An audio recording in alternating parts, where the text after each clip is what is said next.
આપણે બધાએ પરમની પ્રાપ્તિ કરવી છે. પરમની પ્રાપ્તિ માટે તમારે સાધન નક્કી કરવું પડે, કારણ કે એક તો આ માર્ગ જ બહુ વિકટ, તો બરાબર એની પદ્ધતિ, એની ગ્રીપ તો હોવી જોઈએ.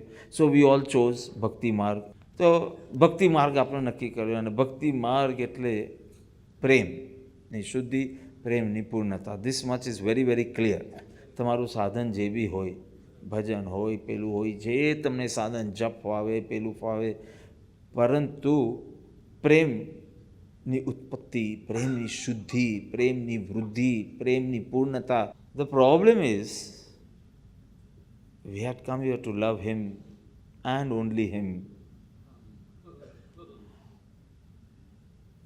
And just imagine, you love him so much, you just want to hear those three words, મારો પ્રિય ભક્ત.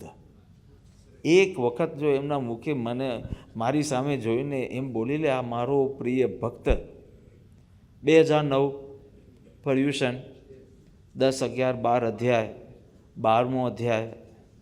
હા, અને મારા પ્રિય ભક્તના લક્ષણો શું? તો હું તો બહુ હોંશમાં આવી ગયો કે મારો પ્રિય ભક્ત તે કે જે દરરોજ સવારના ઉઠીને નિત્યક્રમ કરતો હોય, મારો પ્રિય ભક્ત જે દિવસમાં 3 વાર ભજન કરતો હોય, મારો પ્રિય ભક્ત એ કે જે 5000ના જપ દરરોજ કૃપાદેવ કરતો હોય. આવું કંઈક આવશે લિસ્ટમાં. પણ 13મા શ્લોકથી જે લિસ્ટ સ્ટાર્ટ થાય છે, પહેલું બેન બોલશે એટલે આખો એ 13મો શ્લોક બોલશે. હું હેલ્પ કરીશ, ડોન્ટ વરી. બોલ. દ્વેષ્ટા સર્વભૂતાનાં મૈત્ર કરુણ એવ ચ નિર્મમો નિરહંકારઃ સમદુઃખ સુખક્ષમી. લે, પહેલું શું આવ્યું લિસ્ટમાં? અદ્વેષતા. તો મને ભગવાન માટે કોઈ દ્વેષ જ નથી. સર્વભૂતાના. બહુ વિનંતી કરી મેં ભગવાનને કે એક સર્વભૂતાનામાં -3 આપી દો બસ. આ 3 પર મને કોઈ દિવસ પ્રેમ આવતો નથી ને ગુસ્સો જ આવ્યા કરે છે. -3 આપી દો. તો કે નહીં, સર્વ તો રહેશે જ. તારે ભૂતાનામ કાઢવું નાખવું હોય તો કાઢી નાખ. અરે પણ તમને પ્રેમ કરવા આવ્યા તો કે if you love me you have to love my whole family. Ill feelings for even 2-3 people, no, you can never get connected to God.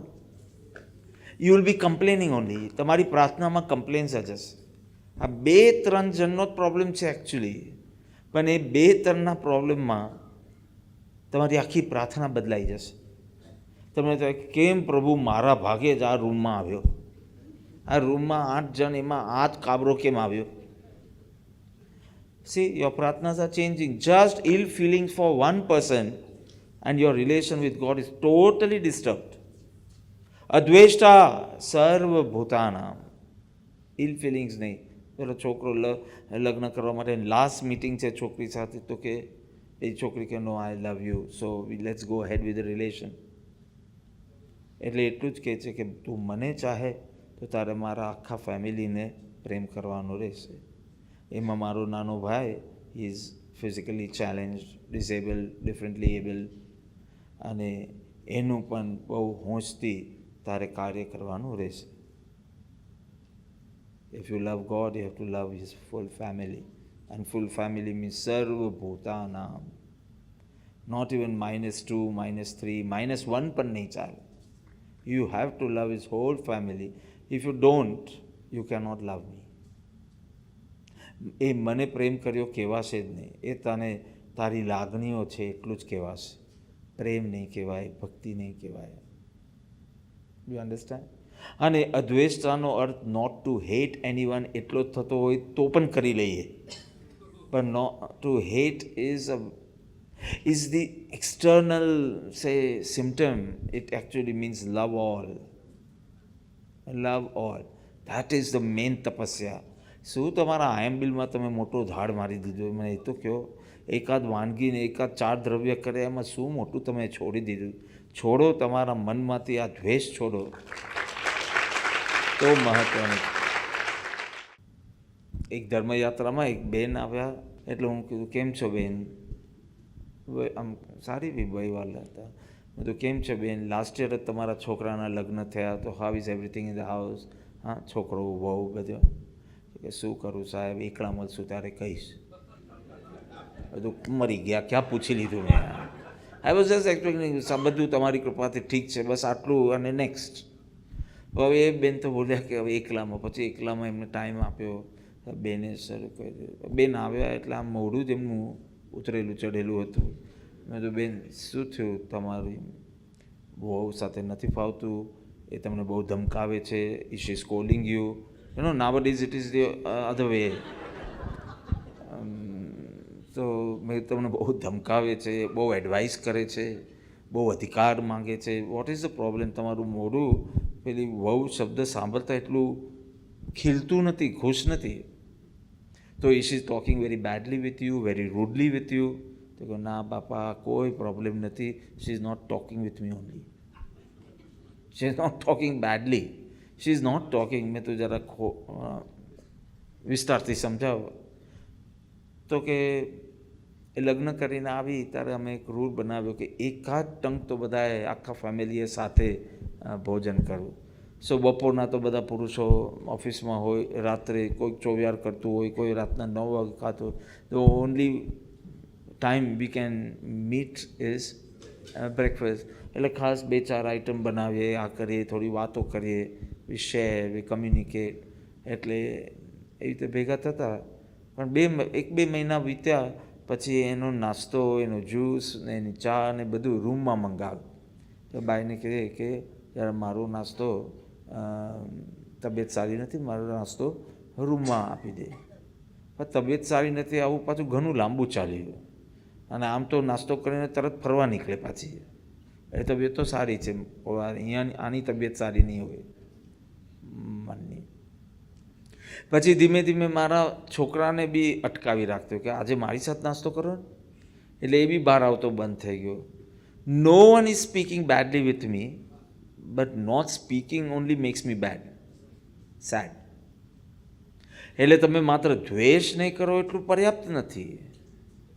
You have to extend yourself, love all.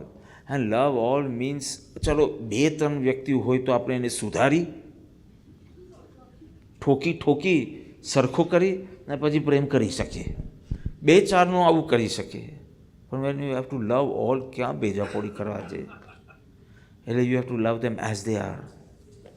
Means it is only possible if you don't want anything from them and only want to give, only then it is possible. એ લોકો પાસે તો એની સમજમાં આવવું જોઈએ, એની આ awareness હોવી જોઈએ, એનું આમ હોવું જોઈએ. કેટલી બધી શરતો મૂકશે. ખાલી ગુરુ જ એક શિષ્યમાં શરતો મૂકે, કારણ કે એમાં જ એના ગુણોનું ઘડતર કરવાનું છે. બાકી એનો પ્રેમ તો બિનશરતી જ છે. અદ્વેષ્ટા સર્વભૂતાના. અને પછી નિર્મમો અને નિરંકારો, કેવી રીતે નિર્મમ બનાવો, નિરઅંકારી બનાવો, શરત વિનાનું બનાવો. And that is the way. When you start loving all without any reservations, you realize your connection with God is just wonderful. When you start loving all, you will realize કે ભજનમાં બી સ્થિરતા તમારી વધી જશે. તમે ક્યાં ટીક મૂકો, ભજનમાં ટીક મૂકો કે ધ્યાનમાં ટીક મૂકો, તમારું ભજન ધ્યાન બની જશે, તમારું ધ્યાન ભક્તિ બની જશે. અને એ જે ડેપ્થ આવે છે ને ભજનમાં, ધેટ શોઝ તમે કેટલી ગુણોની ખેતી કરી, તમે કેટલો ઉપશમભાવ કેળવ્યો, તમે કેટલો વૈરાગ્ય કેળવ્યો, તમે કેટલી આ કર્યું, સંવર નિજરાના માર્ગે તમે કેટલા આગળ વધ્યા. એ ભજનના ડેપ્થ પરથી માપી લેવાનું કે તમને કેટલો કરતા ભાવ છે. તમને સેવાના વિચાર આવ્યા, હોપલેસ કેરેક્ટર, હોપલેસ. હવે રૂમ પર જઈને સ્વાધ્યાય કરવાનો છે એવો વિચાર આવ્યો તો મહા હોપલેસ. તમે કેટલા ડૂબી શક્યા, એટલા જ તમારી ગુણની ખેતી થઈ છે. એક શેઠને ડંફાસ મારવાની બહુ આદત. તો એના ઓફિસની કેબિનમાં 3-4 ફોન હોય, લાલ સફેદ કાલો પેલું. તે વખતે મોબાઈલ નહોતા એટલે પેલા ફોન. અને કોઈ બી આવે ને એને આમ એ પેલો એન્ટર થતો હોય કેબિનમાં એટલે ફોન લઈને, હા લંડન કેવી છે ત્યાંની વેધર, અને પછી સોદાની વાત કરે ને બધું, અને બધા ફિગર્સ બી બધા મોટા મોટા. અને પછી કે હા હમણાં જ હોંગકોંગથી ફોન આવ્યો હતો, ચાલો કાંઈ નહીં હું એન્ટો વાત કરી લઉં છું. અને પેલો આવે એ માણસ તો અંજાઈ જાય, ઇન્ટરનેશનલ માણસ પાસે આવે આપણે, એનું કામ તો જબરું. એક વખત એક માણસ આવે છે અને આવી રીતે ડંપાસ મારી ન્યુયોર્ક ફોન જોડ્યો, ન્યુયોર્ક સાથે વાત કરતો હતો અને મોટા મોટા બધા મિલિયન્સમાં વાત કરતો હતો. અને પેલો ભાઈ હસ્યા કરે. એટલે પેલા કહે કે હું પ્રભાવિત કરવા માટે કરું છું, અને આ હસે કેમ? તો કે હસો તો કેમ? તો કે હું ટેલિફોન કંપનીમાંથી આવ્યો છું તમારો ફોનનું કનેક્શન જોડવા માટે. તમે મોટા મોટા પૂજનો કરો, તમે મોટા અનુષ્ઠાનો કરો, કનેક્શન તો છે ને, એને રાગડા તાણીને ગાઓ. અને અમુક લોકો તો ગાય તો એને તો તબલા જોઈએ, કેસિયો જોઈએ, આ જોઈએ, એ બધું ના હોય ત્યાં સુધી ગાય બી નહીં. પણ આટલા બધા ફોનો છે પણ કનેક્શન ક્યાં છે? So what is more important? Connection. અને કનેક્શન વધારે મજબૂત કરવાનું હોય તો તમારે બધા સાથે અદ્વેષ્ટા સર્વભૂતાના. એ બેને અમને ગાયું ને, અંતર્મમો વિકસિત કરો, એમાં યુક્ત કરો સવાર સંગ. એમ એક જણને પૂછ્યું, એકચ્યુઅલી પછી એ દિવસથી હું પૂછતો જ નથી. એમ કીધું શું એનો અર્થ થાય? તો કે હે પ્રભુ મને જોડાવો સવાર સાંજ 2 વાર તમારી સાથે સવાર સંગ. મેં તો સરસ અર્થ છે પણ આનો નથી. આ કે છે યુક્ત કરો સવાર સંગ. સવાર સંગ એટલે કે સર્વની સાથે મારો પ્રેમનો નાતો, યુક્ત કરો મને. હવે તે કીધું કે સવાર સાંજ ભક્તિમાં બેસું તારે મને જોડજો. Not bad. Now I realize કે આ એક પદ ઉપર બી થીસીસ કરી શકાય, આટલા બધા અર્થો નીકળે છે. યુક્ત કરો સવાર સંગ, અને છતાં નિર્મમો નિરહંકારો હોય તો છૂટો ને છૂટો. એક દિવસ મેં આ લોકોને બોલાવ્યા હતા, મૌલિકજી, નેવીજી, આઈ થિંક રાહુલ હતો કે કોણ હતું. અને મેં કીધું હું એકદમ મસ્ત સ્થિતિમાં છું. 4-5 દિવસ પહેલાં જ બોલાવ્યા કે અઠવાડિયું થયું હશે. પણ I am not remembering anyone. I don't remember, I do not miss anyone. And still I love you all so much. But actually I don't need anyone.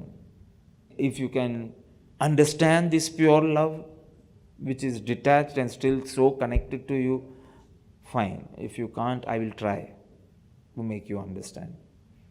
But it's a beautiful experience which you all should strive to experience it. Very beautiful experience. એ બધા સાથે કોઈની સાથે ill feelings ન હોય. It's beautiful. તમે એક બીજ બનીને આવ્યા સંત પાસે, અને સંતે કીધું કે જો તું ખોવાઈ જાય ને તો બહુ મોટો લાભ છે. જો તું હાથમાંથી ખોવાઈ જાય અને જો તું જમીનમાં દટાઈ જાય ને તો હું તારું સિંચન કરીશ, અને એ સિંચન કર્યા પછી તું બહાર નીકળીને નાચશે, ચાંદ તારા સાથે વાતો કરશે અને આકાશને સ્પર્શશે. પણ એક થોડી હિંમત કર ખોવાઈ જવાની. એક થોડો અહંકાર આપણી આ જે આઈડેન્ટિટી છે, જે બ્રહ્મ તરીકેની તારી આઈડેન્ટિટીને આવૃત કરી દીધી છે, એ આઈડેન્ટિટીને થોડું ખોવા માટે તૈયાર થઈ જશો ને, તમે આકાશ સાથે વાતો કરવા લાગશો અને હવામાં નાચવા લાગશો. સો થોડી હિંમત કરી લો, કહું છું. મારું થોબડું જોઈને બી જો તમને ઈચ્છા ના થતી હોય, vote else can I tell you? This pure love for everyone, and you see your connection, you experience a deep connection.